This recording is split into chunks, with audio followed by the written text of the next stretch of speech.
पचरा निमाही पंचायत के पचरा में रीजनल प्राथमिक स्वास्थ्य केंद्र का शिलान्यास किया गया है। इसके बाद हेमापुर पंचायत में भी अतिरिक्त प्राथमिक स्वास्थ्य केंद्र का शिलान्यास किया गया है। मेरे विधानसभा क्षेत्र में 5 अतिरिक्त प्राथमिक स्वास्थ्य केंद्र सैंक्शन हुआ है, जिसमें 2 प्राथमिक स्वास्थ्य केंद्र का शिलान्यास हुआ है। अतिरिक्त प्राथमिक केंद्र का इनका लागत है 72 लाख रुपया के करीब में लागत है। और यहाँ जब प्राथमिक स्वास्थ्य केंद्र अतिरिक्त प्राथमिक स्वास्थ्य केंद्र बन जाएगा तो यहाँ के लोगों की सुविधा मिलेगी।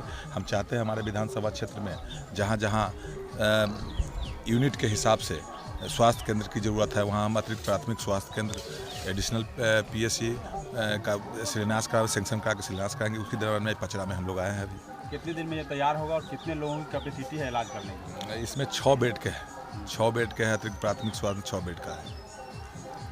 6 महीना के अंदर में तैयार हो जाना चाहिए।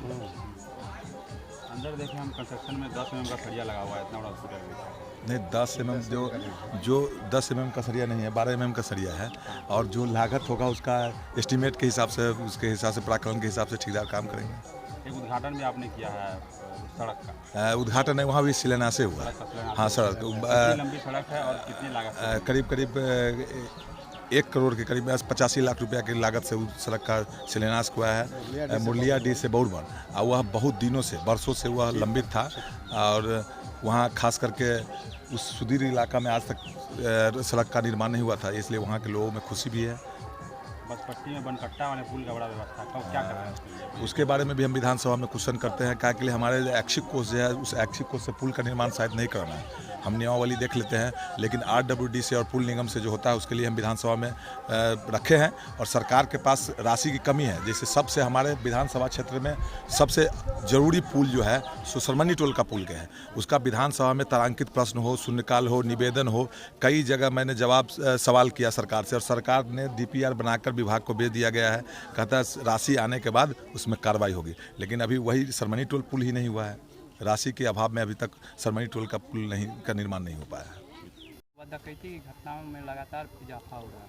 नहीं तो पूरे सरकार की पोल खुल रही है। इस सरकार में, नीतीश जी की सरकार में सभी जगह खास करके पुलिस पदाधिकारी के जो है, पुलिस दारू में लगाए हुआ है। और चोरी डकैती इस पर कहीं ध्यान नहीं दे रखा है कि दारू के पकड़ने में कहीं ना कहीं उसकी आमदनी होती है, इसीलिए उस पर ध्यान ज़्यादा है और चोरी डकैती पर ध्यान कम है।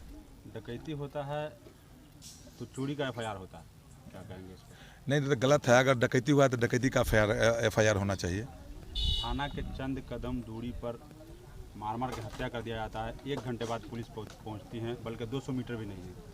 अगर पुलिस समय से पहुंचती तो हत्या नहीं हो पाती। नहीं, कहीं भी प्रशासन पूरे बिहार में लापरवाही है। नीतीश जी की सरकार में अफसरशाही बेलगाम है। पुलिस, खास करके पुलिस वर्ग के लोगों का जो है, कहीं भी किसी आम जनता के सुनने के लिए नहीं है। जनप्रतिनिधि के नहीं सुनता है तो आम जनता के कैसे सुनेगा? उसका जीता जागता उदाहरण है हमारे विधानसभा के स्पीकर बोलते हैं। और यह दुर्भाग्य है, देश के दुर्भाग्य है, राज्य के दुर्भाग्य है, जो जनता के लिए जो अफसर होते हैं, पदाधिकारी हो, चाहे पुलिस हो, चाहे किसी विभाग के, जनता के लिए उनकी नियुक्ति की जाती है, उनकी नौकरियां दी जाती है, और जनता के सुनने के लिए तैयार नहीं है वो लोग। ये बहुत दुर्भाग्य है। हम विधानसभा खुलेगा, हम अपनी आवाज़ रखेंगे। फिर CBI की रेड लगातार जारी है। नहीं, पूरे देश में आदरणीय लालू प्रसाद यादव की लोकप्रियता, और खास करके उनके पुत्र आदरणीय अभी युवा के आइकॉन आदरणीय तेजस्वी प्रसाद यादव की लोकप्रियता बढ़ रहा है पूरे देश में। इससे भारतीय जनता पार्टी घबराहट में आ चुकी है। और हमारे नेता आदरणीय तेजस्वी प्रसाद यादव थे भी नहीं कल, वो थे लंदन में। जो हमारा 25 साल के बाद हमारा भारत देश आगे किस तरह से बढ़ेगा, उस पर सेमिनार में भाग लेने के लिए लंदन गए हुए हैं। लेकिन यह भारतीय जनता पार्टी की सरकार को डर सिर्फ आदरणीय लालू प्रसाद यादव जी, आदरणीय तेजस्वी प्रसाद यादव जी से है। इसीलिए हमको 6:30 बजे CBI का जब धावा पड़ा, और हमको बता 8-9 बजे तक, रात तक पूरा हमारे आदरणीय नेता के आवास का खंगाला गया, कुछ भी नहीं मिला।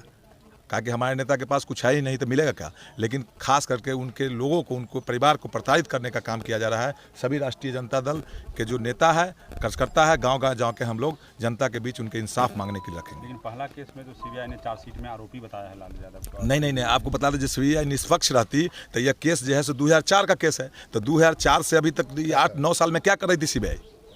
और सीबीआई जब केस करके हमारे नेता के घर पर छापामारी करने के लिए सीबीआई आती है, 12 घंटा रेड हो रहा है और कुछ भी नहीं मिला। 13 घंटा रेड हुआ, 13 घंटा तक तलाशी किया गया पूरे कहते कि जी ब्रीफ केस, उसके बाद अलमीरा को तोड़ा गया, खंती से तोड़ा गया, उसके बाद भी उसमें कहीं कुछ नहीं मिला, कुछ नहीं मिला। उनके पास है ही नहीं तो कुछ मिलेगा क्या। और एक ही नहीं 17 ठिकानों पर उनके द्वारा सीबीआई के द्वारा छापामारी किया गया। सीबीआई केंद्र सरकार के तोता है और केंद्र सरकार के इशारा पर चलता है, और केंद्र सरकार भारतीय जनता पार्टी की सरकार आदरणीय लालू प्रसाद यादव, आदरणीय तेजस्वी प्रसाद यादव जी से घबराए हुए।